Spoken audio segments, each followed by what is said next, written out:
Hi, my name is Amelia Crane, and this Hi. Hi, my name is Amelia Crane, and this year I'm going to be a junior at Texas A&M University. So, we all know that A&M has a lot of traditions that can make it seem a little bit like a cult. So, I always found that to be a little bit odd until I got there, and I found it to be so fun. So, I'd love to teach y'all. Hi, my name is Amelia Crane, and I'm going to be a junior at Texas A&M this fall. So I'm going to go ahead and teach you a few about the... Hi, my name is Amelia Crane, and I'm going to be a junior at Texas A&M this fall. So I'm going to teach you about a few of the A&M traditions, considering everybody on the outside thinks it is a little bit odd. Hi, my name is Amelia Crane, and I'm going to be a junior this fall at Texas A&M. I know that from the outside, A&M looks a little bit odd and to be a little bit culty, but whenever you're on the inside, the traditions are really fun, so I'm going to tell you about a few of them today. First, we're going to talk about the Aggie ring. So, I always thought that the Aggie ring was a little bit odd, but I'm actually going to be ordering mine this fall, and I'm so excited. You order your ring whenever you hit 90 credit hours, and then it's actually a really big deal. You go and you order it at the Alumni Center on campus, and then they have a big huge ring that's twice my size, and you go and you take pictures with it with a little sign that says I ordered my Aggie ring today. And so you have that day, and then your ring will come in a few months later, and you can invite your friends and family to your ring ceremony where you go pick it up and you get to take pictures on Kyle Field with it, which is really fun. And most people wear this for every day for at least a few years after they graduate. Some people even wear it for forever. So next we'll talk about Aggie Muster, which is really a cool thing. I didn't know much about it until this year. So Aggie Muster happens once a year, and it is to honor the Aggies that have passed away that previous year. And so basically you're all in the basketball stadium, and essentially a roll, like attendance from class is called, and they are calling out the names of all the Aggies that have passed that year. So everybody responds with here as if they're saying present, to kind of say that the spirit of that Aggie is there and living on in Aggieland with everybody, which I think is really cool.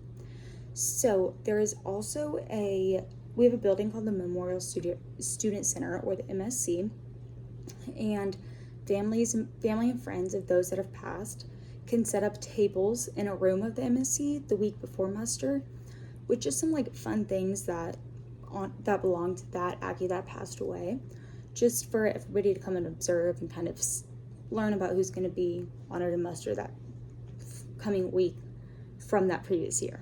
So yeah, muster's pretty cool. Next is Reveille. This is my favorite one. Okay, so Reveille, the queen of Aggieland. So Reveille came to be because it was in the 1930s, I believe.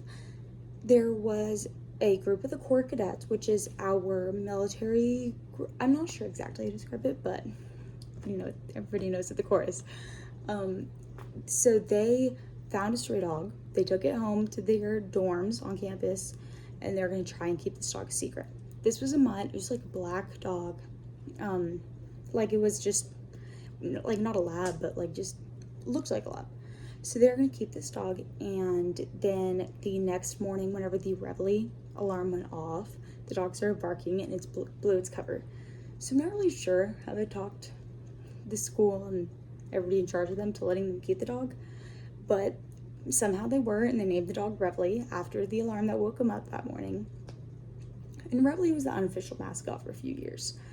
And then after that Reveille passed, a few years went on, and then they got Reveille 2, which is similar mutt situation. They let Reveille stay. It didn't happen until probably sometime in the 40s, where an old Aggie had donated a border collie, and they named that to be Reveille the Third, and that became the official mascot. And since then, we've had a border collie, just like little Rev right there, as our official mascot.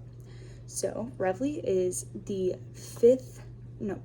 Reveille is the highest ranked member of the Corps Cadets, and she wears 5 diamonds. She has like a little vest that says Reveille 10 on her back, because this is Reveille 10. We're on the 10th.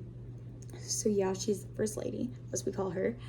And so she is taken care of by a member of the Corps of Cadets.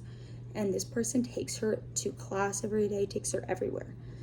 And first, everybody wants this here on campus. I unfortunately haven't. I really hope I do sometime. But so Reveille goes to class with her handler. And this past year, well, there's a tradition that if Reveille barks in class, the professor must let the class out early. And this past year, the professor did not let Reveille out one time when she barked, and the professor got fired. So that just shows what Reveille is. And then another thing, Reveille, so she lives with her handler, and if Reveille decides she wants to sleep on the handler's bed that night, the handler must find somewhere else to sleep. And because he can't leave Reveille alone, he must sleep on the floor while Reveille sleeps in his bed. So I really love Reveille because, I mean, what isn't to love? But so those are 3 of some really cool things at Texas A&M, and I hope you learned a little bit today.